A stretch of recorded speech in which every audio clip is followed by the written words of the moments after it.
Hello दोस्तों, स्वागत है आप सभी का आज के इस सेशन में। आज आपका दोस्त शिवम ऋषभ लेके आया है most important RBI press releases 17 जून 2026 से लेकर 30 जून 2026 तक का।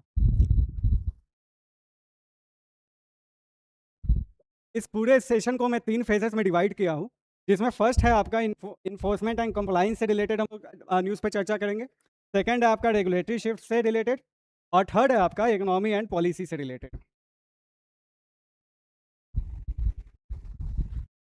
ये कुछ इस पूरे सेशन के दौरान कुछ की हाइलाइट्स है जो आपके सामने मेंशन्ड है।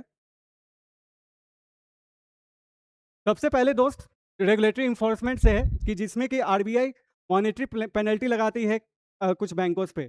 ये मॉनेटरी पेनल्टी लगाने का रीज़न है कि कोई कॉम्प्लाइंस मीट नहीं कर पाया, अ, और ये इंटेंशनली या अनइंटेंशनली जो भी कारण हो, लेकिन अगर कोई कॉम्प्लाइंस मीट नहीं कर पाई, आरबीआई के गाइडलाइन को फॉलो नहीं किया गया, तो उस केस में आरबीआई मॉनेटरी पेनल्टी लगाती है बैंकों पे। तो जिसमें कुछ सबसे पहले है आपका लोन वायलेशंस पे, कि जो आपका 6 से ज़्यादा इंस्टीट्यूशन पे लगा हुआ है, जिसमें आपका है शिमोगा, चित्तौड़, चित्रदुर्गा, हुट्टमाता, श्री श्री भारती और चिकमंगलुरु। इनको इन पे जो फाइन इम्पोज हुआ है वो आपका 1 लाख से लेके 5 लाख के रेंज का है। हर बैंक पे अलग-अलग लगी है। सेकंड जो आपका है दोस्त, वो है आपका केवाईसी और सीकेवाईसी के पे, जो कि ये टाइमलाइन को मीट नहीं कर पाए होंगे, तो उस पे है जो कि आपका नवापाली, मॉडर्न और सुल्तानपुर पे लगा है। जिस पे कि फाइन्स जो है आपका वो अप टू 3 लाख का लगा है। नेक्स्ट जो है कैटेगरी, वो आपका एक्सपोज़र नॉर्म्स का है, जिसमें कि ब्रीच किया गया है। ब्रीच मतलब है कि तोड़ना, कि ब्रीच किया गया आपका regulatory ceilings on advances citizen urban और वर्धा बैंक पे, जो कि आपका 20,000 से लेके 5 लाख के रेंज का फाइन है। नेक्स्ट है आपका फेयर प्रैक्टिसेस कोड के लिए, जिसमें कि मिसिंग था आपका इंटरेस्ट रेट डिस्क्लोजर और ईएमआई बाइफर्फिकेशन, जो इस पे 5 स्टार और कैनरा फिन होम्स पे लगा है, जो कि आपका फाइन है का रेंज है आपका यस 2,70,000 से लेके 6,20,000 पे। दोस्त, इसमें आपको एक चीज़ ध्यान रखना है कि ये फेयर प्रैक्टिसेस में इंटरेस्ट रेट डिस्क्लोजर और ईएमआई आपको हर बैंक को ये बोला जाता है, या आरबीआई के द्वारा गाइडलाइन दी जाती है कि आपको कस्टमर से कुछ भी नहीं छुपाना है। जो भी आप चार्ज करो, कोई भी आपको हिडन नहीं रखना है, जिसको हम लोग हिडन चार्जेस कहते हैं। कोई जीरो हिडन चार्जेस रखना है नहीं, है कि आप क्या चार्ज कर रहे हो कस्टमर से, वो उनको पूरा पता चले। इस कारण ये चीज़ का वायलेशन के कारण इन दोनों जगह ऑर्गेनाइजेशन पे फाइन लगा है। अब है दोस्त, ये वीक एएमएल और सीएफटी सॉफ्टवेयर के कारण 5 स्टार बिजनेस फाइनेंस पे 6,20,20,000 का और पहल फाइनेंशियल पे आपको 3,10,000 का है और सुल्तानपुर पे 3 लाख का है। जिसमें कि ये इसमें आइडेंटिफाई किया गया कि reporting suspicious transaction due to weak software implementation and lack of robust monitoring tools. ये चीज़ आपको इसलिए थोड़ा बहुत ध्यान में रखना होता है। ये बेसिकली आपसे एग्जाम में इससे क्वेश्चन आने का कम चांस है, ना के बराबर चांस है। लेकिन ये चीज़ का डिस्कशन इसलिए किया जाता है क्योंकि कल के डेट में आप भी ऑर्गेनाइजेशन में काम करोगे, आप भी बैंक में ही जाओगे, तो उस केस में आपको ये सब नॉलेज रहेगा, आइडिया रहेगा, तब आप उस पे आप अच्छे से काम कर सकोगे और अपने हिसाब से अपना बेस्ट दोगे कि भाई मेरे से कोई गलती ना हो जाए। तो इसमें ये क्या है कि इन्होंने ये रिपोर्टिंग सस्पिशियस ट्रांजेक्शन, ऐसा ट्रांजेक्शन जो कि ऐसा ट्रांजेक्शन जो कि आपको मतलब कहीं और पे हो रहा है, या कोई बाउंड्री का है, मतलब कि उसको सही जगह जा रहा है कि नहीं जा रहा है, या सही पर्पज से इस्तेमाल हो रहा है कि नहीं हो रहा है, उसके लिए इस पे फाइन लगा है। सेकंड है दोस्त आपका कोर बैंकिंग सिक्योरिटी में, जो कि आपका सिटीजन अर्बन कोऑपरेटिव बैंक है, जिसपे 5 लाख का लगा है। इसमें आपका साइबर सिक्योरिटी और नॉन कंप्लायंस पे है two factor authentication. Two factor authentication जैसे आप व्हाट्सएप वगैरह को इस्तेमाल करते होंगे, तो कभी कभी आता है कि आपका ये टू फैक्टर ऑथेंटिकेशन मतलब 2 बार, एक बार आप मान लीजिए बायोमेट्रिक से आपने लॉगिन कर दिया, तो एक आपसे पिन मांगता है। वो इसलिए कि कभी टाइम टाइम पे वो चेक करता है कि हाँ, मतलब आप ही है ना उस जगह, कि कोई और आपका इस्तेमाल नहीं कर रहा है, इस वजह से। और मिसिंग आपका कोर बैंकिंग सिस्टम का। नेक्स्ट है आपका कि ये रिपोर्टिंग इकोसिस्टम इंटीग्रेशन में, जिसमें कि आपका सुल्तानपुर जिला सहकारी बैंक पे लगा है, जिसमें कि इन्होंने फेलवर था push borrower data outward to all 4 credit information companies breaking the systematic risk tracking chain. अब दोस्त, यहाँ पे एक पॉइंट आया आपका क्रेडिट इंफॉर्मेशन कंपनीज। ये वो कंपनीज होते हैं जो कि अपॉइंटेड होते हैं, या या फिर गाइडलाइंस के अंदर काम करते हैं आरबीआई का, जिनका काम है कि कोई भी कस्टमर या कोई भी बिजनेस ऑर्गेनाइजेशन है, तो उसका एक्चुअल में पूरा डेटा निकाल सके कि हाँ, उसको लोन दिया जा सकता है कि नहीं दिया जा सकता है, या वो अगर लोन दिया जाए तो कितना वो लोन आगे चुका पाएगा, नहीं चुका पाएगा, उसका एक रिपोर्ट होता है। इंडिया में टोटल 4 ऑर्गेनाइजेशन है, सीआईसी का, उसका नेम आपको हमको कमेंट सेक्शन में बताना है। अब कुछ टाइमलाइन का है डिस्कशन था और एक उस पे है कि आपका सबसे पहले ट्रेड्स। ट्रेड्स हमने जो स्टैटिक पोर्शन है या मोस्ट इंपॉर्टेंट टर्म जो आरबीआई प्रेस रिलीजेस पे वो उसमें ऑलरेडी हमने कवर कर लिया है कि ट्रेड रिसीवेबल डिस्काउंटिंग सिस्टम होता है जिसके बेसिस पे कोई भी एमएसएमई अपना ये जो भी बिल है उसको एक डिस्काउंटिंग वे में, मतलब कि मान लीजिए कि अगर बिल मैच्योर होता है या बिल का जब पेमेंट था वो आपका 10 नवंबर को था, आपको 6 अक्टूबर को ज़रूरत पड़ गई, तो उस केस में ट्रेड्स के माध्यम से ये एक इलेक्ट्रॉनिक प्लेटफॉर्म है, वहाँ पे आप अपना बिल को डिस्काउंटेड वे में कर सकते हैं कि सपोज आपका 10,000 का था, आपको इमीडिएट रिक्वायरमेंट है तो आप 9,500 में लेके सामने वाले को दे दोगे, तो उस केस के लिए। और इस पे और ये ट्रेड्स का चर्चा इसलिए है कि इसके नॉर्म्स में चेंजेस आई हैं, जिसमें कि आपका जो ड्यू इंटेलिजेंस है ना, उसको रिमूव कर दिया गया है फॉर एमएसएमई सेलर्स, उसके लिए। इस कारण ये न्यूज़ में आपका आया है। नेक्स्ट है आपका किसान क्रेडिट कार्ड, जिसको भी हमने डिस्कस किया था कि ये कोलेटरल फ्री लोन्स होते हैं, जिसपे कि हम लोग किसान भाइयों को देते हैं। वो सारे लोन कोलेटरल फ्री होते हैं, उसके एवज में उनको कुछ गिरवी नहीं करना रखना पड़ता है और वो अपना उस हिसाब से जब फसल उगा के या कोई भी डेयरी फार्मिंग करके जब वो को सेल आउट करते हैं, तो उसके बाद जो पैसा है तो उसको फिर वो लोग बैंक में रिटर्न कर देते हैं। तो इसमें भी ये इमीडिएट बेसिस पे चेंज हुआ है, जिसमें कि आपका है standardize implementation across commercial SFB, RRB and cooperative bank. RRB हो गया आपका रीजनल रूरल बैंक और जिसको कि हम लोग ग्रामीण बैंक के नाम से जानते हैं, और आपका ये कोऑपरेटिव बैंक हो गया कि हर डिस्ट्रिक्ट में और हर स्टेट का अपना कोऑपरेटिव बैंक होता है, उसके लिए। ये थोड़ा-सा ध्यान रखना है कि ये इसमें नाबार्ड का भी रोल रहता है। और थर्ड हमने डिस्कस किया था, ये भी लास्ट क्लास में, लीड बैंक स्कीम, कि हर एक डिस्ट्रिक्ट क्रेडिट को स्ट्रेंथ करने के लिए और प्रायोरिटी सेक्टर लेंडिंग मॉनिटरिंग करने के लिए। लीड बैंक स्कीम को है कि हर डिस्ट्रिक्ट लेवल पे या एक अपॉइंट किया जाता है कि जिसका काम होता है कि जो भी रिक्वायरमेंट है या उस पे क्या इम्प्लीमेंट किया जाए कि किसानों को ईज़ी वे में फंडिंग मिल सके और मतलब कि कोई भी उनको पैसा के लिए रुकना ना पड़े। और फिर है कि जो ड्राफ्ट माँगा गया है जुलाई में कोई चीज़ पे है, वो है आपका call notice and term money पे, जिसमें कि ये एक्सपैंड करने का बात हो रहा है, पार्टनर पार्टिसिपेट बेस का, और बोरिंग लिमिट को बढ़ाने का बात हो रहा है, तो उसके लिए आरबीआई ने समय दिया है कि आप अपना जो आपका भी जो व्यूज़ है वो आप बता सकते हो। और आपका है जी सेक सेकेंडरी मार्केट, जी सेक आपका होता है गवर्नमेंट सिक्योरिटीज़ का, वो जिसमें कि ये इसका जो भी मार्केट है उसको कंसोलिडेट करके, मतलब एक साथ करके एक एक सिंगल रेगुलेटरी फॉर्म में, फ्रेमवर्क में डालने के लिए।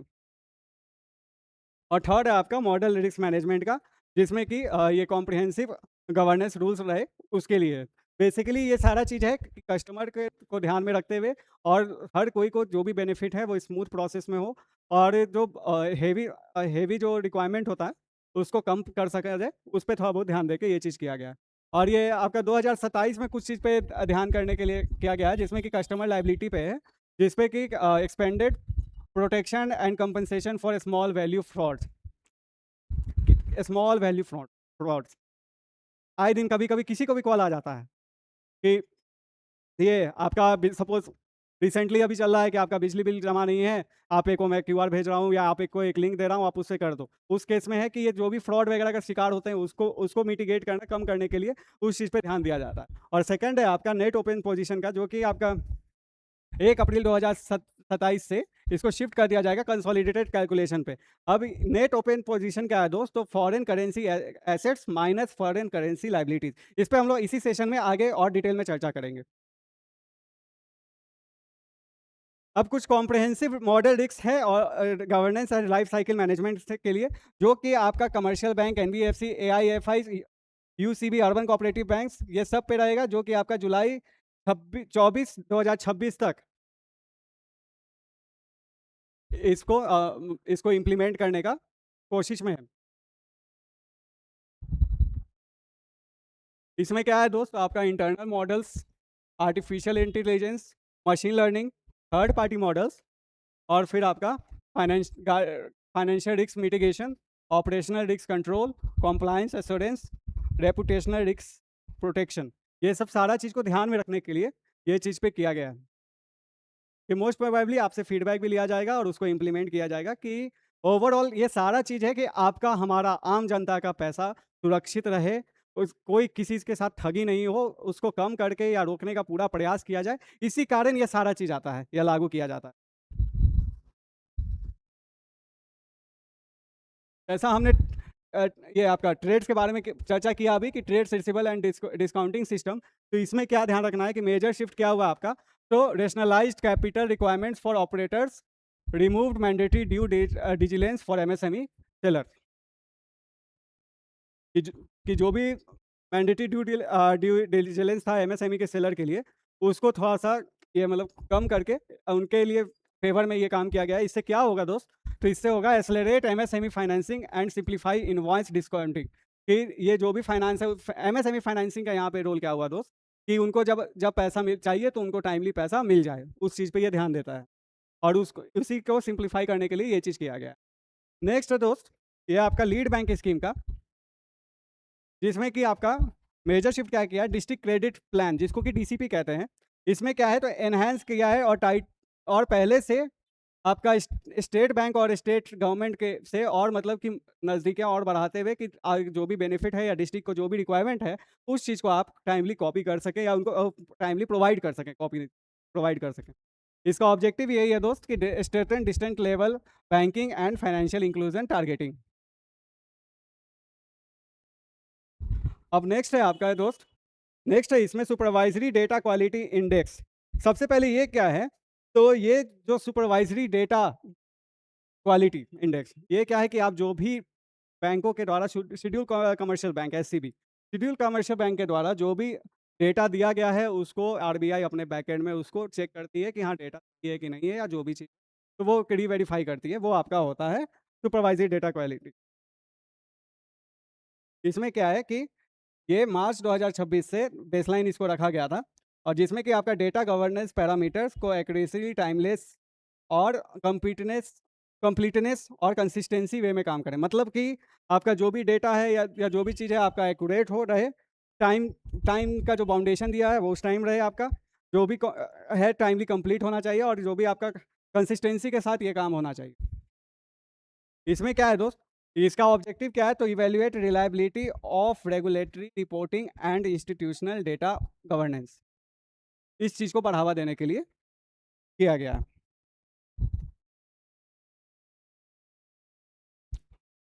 ये जो चीज़ अभी बताने जा रहा हूँ ना दोस्त, ये आपके एग्जाम के लिए मोस्ट इंपॉर्टेंट, ये दोनों चीज़ जो बताने जा रहा हूँ ना, ये इससे डेफिनेटली, अगर डेफिनेटली नहीं तो बहुत हाई प्रोबेबिलिटी है कि इससे आपके एग्जाम में सवाल बनेंगे। जिसमें कि आपका है सबसे पहले एनबीएफसी अपर लेयर अमेंडमेंट्स का, जिसमें हमें ध्यान रखना है कि जो एसेट साइज है वो 1 लाख करोड़ से ऊपर होना चाहिए, ये आपसे अमाउंट पूछा जा सकता है। इसमें मेजर इंक्लूजन किस चीज़ का है, तो government owned NBFC are now officially eligible for the upper layer.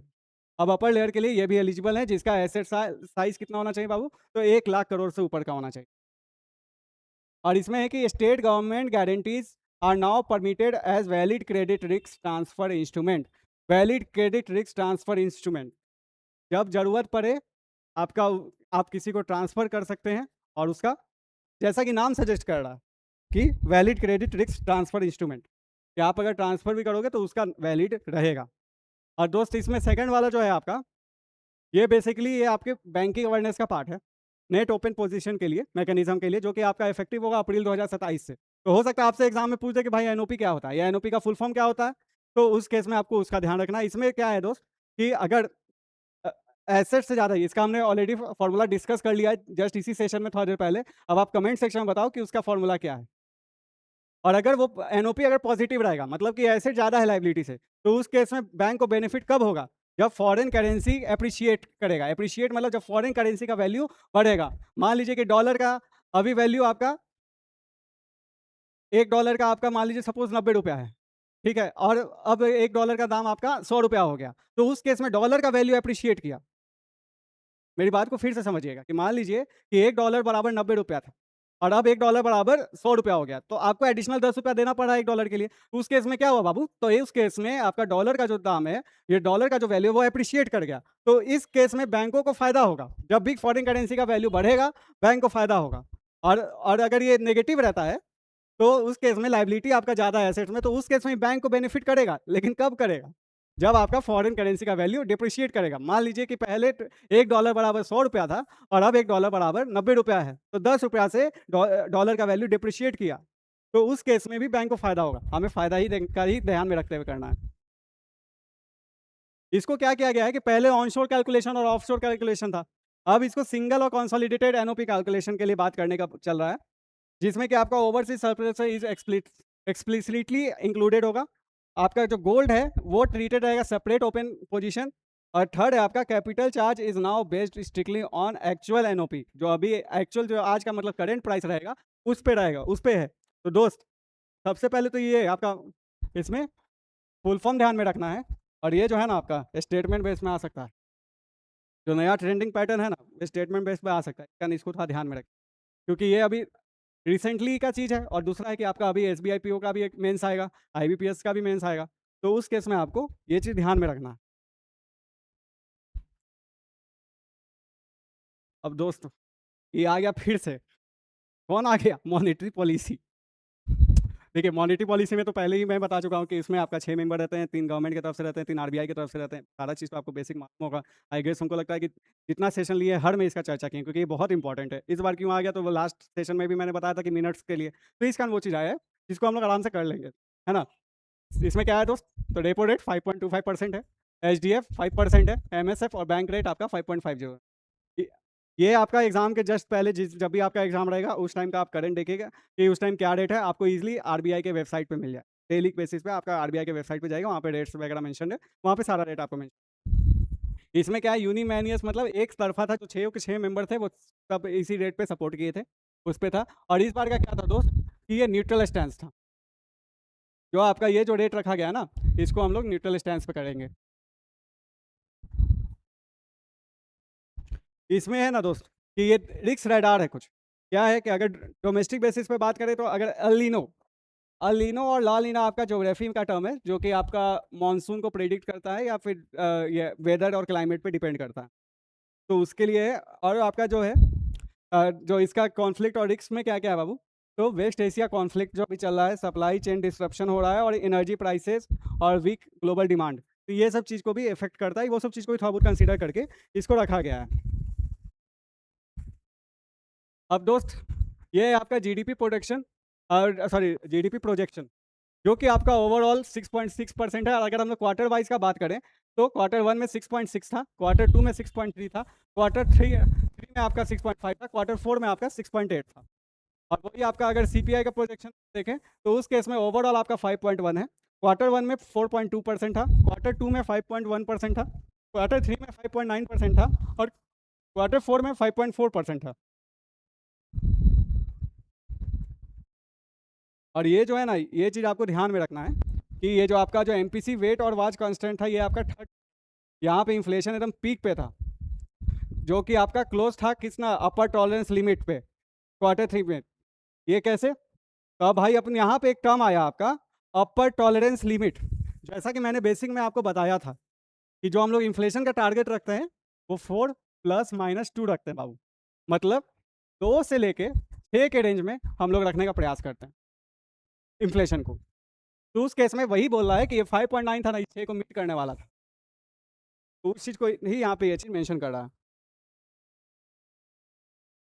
अब है कि आपका कॉर्पोरेट सेक्टर हेल्थ पे जो आया था, अच्छा एक और बात था इसमें कि आपको एग्जाम पर्सपेक्टिव से ये चीज़ को थोड़ा ध्यान में रखना होगा, और ये जो चीज़ है ये दोनों थोड़ा बहुत आपको ध्यान में रखना होगा कि ये दोनों पूछ सकता है, बाकी उतना डिटेल में नहीं पूछे। ये अब कम चांस रहेगा, ऐसा नहीं हो कि कल के डेट में बदनाम कर दो कि अरे सर बोले थे कि नहीं आया, भाई बोला कि नहीं आया, भाई आ गया, तो नहीं, कम चांस है ना के बराबर। अब नेक्स्ट है दोस्त कॉर्पोरेट सेक्टर हेल्थ मैट्रिक्स पे है, जिसमें कि हम लोग 3 सेक्टर के बारे में बात करेंगे। सबसे पहला है मैन्युफैक्चरिंग, दूसरा है आईटी, तीसरा है नॉन आईटी सेक्टर। तो आपका मैन्युफैक्चरिंग सेक्टर में बात करें दोस्त, तो जो सेल्स ग्रोथ है आपका वो 10.8% है, जिसमें कि स्पेशली जो है आपका ऑटो, बेवरेजेस और केमिकल में है। सेकंड जो ऑपरेटिंग मार्जिन है आपका, ऑपरेटिंग प्रॉफिट मार्जिन है, वो अराउंड 13.9% है, और आपका इंटरेस्ट कवरेज रेशियो आईसीआर है वो आपका 9.1% है। मैंने पहले भी बेसिक वाले सेशन में आईसीआर वगैरह बता चुका, तो अब आप कमेंट सेक्शन में बताओ कि क्या होता है। जो सेकंड सेक्टर है दोस्त अब आईटी सेक्टर है, जिसमें कि आपका सेल्स ग्रोथ है आपका 7.9% का, जिसमें कि ऑपरेटिंग प्रॉफिट मार्जिन है वो 22.4% का है, ये हाईएस्ट है। तो इसका ये डेटा आपके लिए थोड़ा इंपॉर्टेंट हो जाएगा, जो थोड़ा बहुत यूनिक डेटा रहेगा ना और इंपॉर्टेंट डेटा, वो आपके एग्जाम परस्पेक्टिव से थोड़ा ज़्यादा इंपॉर्टेंट हो जाता है, तो ये आपको ध्यान में रखना है। और जो आपका इंटरेस्ट कवरेज रेशियो है वो आपका एलिवेटेड है। और नॉन आईटी सर्विसेज में क्या है आपका जो सेल्स ग्रोथ है ये डबल डिजिट में, डबल डिजिट मतलब एक टेंस प्लेस और एक ऑड प्लेस। आपका जो ऑपरेटिंग प्रॉफिट, और ये आपका होमवर्क है, ये ना कि बता के चले, आपको बताना है वो, सब चीज़ हम नहीं बताएंगे, बताएंगे लेकिन थोड़ा बहुत आप भी तो देख। सेकंड है आपका ऑपरेटिंग प्रॉफिट मार्जिन में, ये आपका 20% था, और जो आईसीआर है वो आपका 2.2 था। तो इसमें दोस्त ये जो हाईएस्ट वैल्यू है ना वो आने का ज़्यादा चांस। अब दोस्त आपका जो नेक्स्ट है वो आपका लिक्विडिटी प्रोफाइलिंग और इंस्ट्रूमेंटिंग पे है, जिसमें कि कुछ की टर्म्स है, मेनली इसका फुल फॉर्म आपको ध्यान में रखना है। जिसमें आपका लेंडिंग प्रोफाइल में क्या है, WALR, WALR का बाबू फुल फॉर्म क्या है, तो वेटेड एवरेज लेंडिंग रेट, जिसमें कि फ्रेश लोन जो है वो आपको 8.51% पे है, और आउटस्टैंडिंग जो है वो 8.97 पे है। फ्रेश लोन मतलब ताज़ा ताज़ा, मतलब कि रिसेंट का जो लोन्स है उस पे, और आपका जो आउटस्टैंडिंग है जो पहले से जो लोन है उस पे आपका ये 8.97% है। दोस्त अब सेकंड टर्म आपको ध्यान में रखना है, EBLR का फुल फॉर्म, जो कि external benchmark lending rate. External benchmark lending rate क्या होता है कि इसमें आपका जो फ्लोटिंग रेट है वो मिक्स हुआ है 67.6% पे, और जिसमें आपका MCLR है वो श्रिंक मतलब कि कम हो गया आपका 30.2% पे। MCLR क्या है आपका, तो marginal cost of fund based on lending rate. और आपका डिपॉजिट प्रोफाइल में क्या है, तो जो फ्रेश डिपॉजिट है, जो आपका अभी जो रिसेंट का डिपॉजिट है वो आपका 5.84% है, और जो SGB जो सोवरेन गोल्ड बॉन्ड का जो रिडेम्पशन प्राइस है, जो आपका जो सीरीज 4 का है वो आपका 14,086 का है। अब बाबू बताओ कि इसके पहले वाला जो था ना उसका क्या रेट बताएं हम क्लास में, तो इससे पहले वाला का बताओ, नहीं तो सर्च करके जल्दी बताओ, उसको क्रॉस चेक करके बताओ तो क्या है? तुम सोचा कि ऐसे ही खाली बताते रहे, तुम भी बताएगा, खाली हम ही बताएंगे? बता देंगे, एक बार कर लो, एक रिवीजन सेशन लेके आएंगे। और उसके बाद आपको इसमें जो है आपको इतना परसेंटेज वगैरह है जो कि कम चांस है, मतलब मेरे इंट्यूशन में उतना आ नहीं रहा है, लेकिन ये जॉब कराएंगे ना वो आने का बहुत हाई प्रोबेबिलिटी। उसमें हम बताएंगे एग्जाम में कहाँ कहाँ से खेलेगा, इसका ध्यान से देखिएगा। सबसे पहले आपका है CFRL, जिसका फुल फॉर्म है बाबू centre for advanced financial research and learning. ये आपका इनोग्रेट हुआ है, कहाँ हुआ है, तो मुंबई में हुआ है। किसके द्वारा हुआ है, तो चेयरमैन संजय मल्होत्रा जी, एग्जामिनर सबसे पहले यहीं पे खेलेगा बाबू। हो सकता है कि आपको ये चीज़ पूरा बता दे कि यहाँ CFRL का कैंपस इनॉग्रेशन हुआ, अब उसमें आपसे पूछ देगा कि ये बताइए कि इनॉग्रेटेड कौन किया, कौन इनॉग्रेट किया, तो उस केस में हो सकता है कि हमारे श्री नरेंद्र मोदी जी का नाम दे दे, मनसुख मांडविया जी का नाम दे दे। तो ध्यान रखना कि RBI के जो गवर्नर है उन्हीं के उन्हीं के द्वारा ये चेयरपर्सन हुआ है, और ये संजय मल्होत्रा जी ही इनॉग्रेशन में थे, वो चीज़ आपको ध्यान में रखना है। और इसमें मैंडेट क्या किया है, तो advance capacity building, evidence based policy making and macro economics research to develop financial sector leadership. Overall इसका एक ही चीज़ है कि जो भी आपका रिक्वायरमेंट है कि हम कस्टमर का इंटरेस्ट मेंटेन करें, जो भी आपका पैसा वगैरह है, जो भी सारा चीज़ है उसको ध्यान में रखते हुए करें, तो वो चीज़ आपका यहाँ पे मेंशन किया हुआ है। और एक और चीज़ है कि ये जो बताए हैं ना इसको चेक कर लेना तो कि वही है कि नहीं, ये होमवर्क है तुम्हारा, अगर नहीं होगा तो कमेंट सेक्शन में बता देना, क्या कि हमको अचानक से कंफ्यूजन हो गया, मोस्ट प्रोबेबली यही है, लेकिन एक बार आप चेक कर लेना, और अगर मैं गलत बताऊंगा तो मेरे को रेक्टिफाई कर देना कि और लोग को मैं कमेंट में इसको पिन कर दूंगा। ये ओवरऑल अब हम लोग की पॉइंट्स देख रहे हैं दोस्त, जिसमें कि हमने बात किया आपका AIML पे, ट्रेड्स पे, KCC पे, फिर आपका है माइक्रो फोर्टिफिकेशन, जिसमें कि आपका zero tolerance for basic tech and governments hygiene failure पे, जिसमें आपका 2FS दो दो बार जो आपका ऑथेंटिकेशन होता है जैसे व्हाट्सएप वगैरह में, उस पर बात किया हमने। फिर उसके बाद आपका माइक्रो लेवल पे इन्फोर्समेंट पे है, जिसमें कि आपका India's micro level economic resilience पे हम लोग चर्चा किए। और ये थोड़ा सा आपको ध्यान में रखना बाबू, ये जो आपका जो बताए थे ना कि जो आपका ग्रोथ ट्रैजेक्टरी वो 6.6 पर वो चांसेस है थोड़ा बहुत। बहुत बहुत धन्यवाद, बहुत बहुत शुक्रिया, ऐसे ही अपना प्यार और आशीर्वाद बनाते रहिए। और आप लोग को जो इस टाइप का सेशन है, या फिर आपको क्या चाहिए क्या नहीं चाहिए, कैसे आपको करा दूँ कि आप लोग को ईजी लगे, वो चीज़ मुझे कमेंट सेक्शन में जरूर बताइए कि उस पर मैं ध्यान दें। ठीक है, चलिए मिलते हैं अगले सेशन में बहुत जल्द। बहुत बहुत धन्यवाद आप।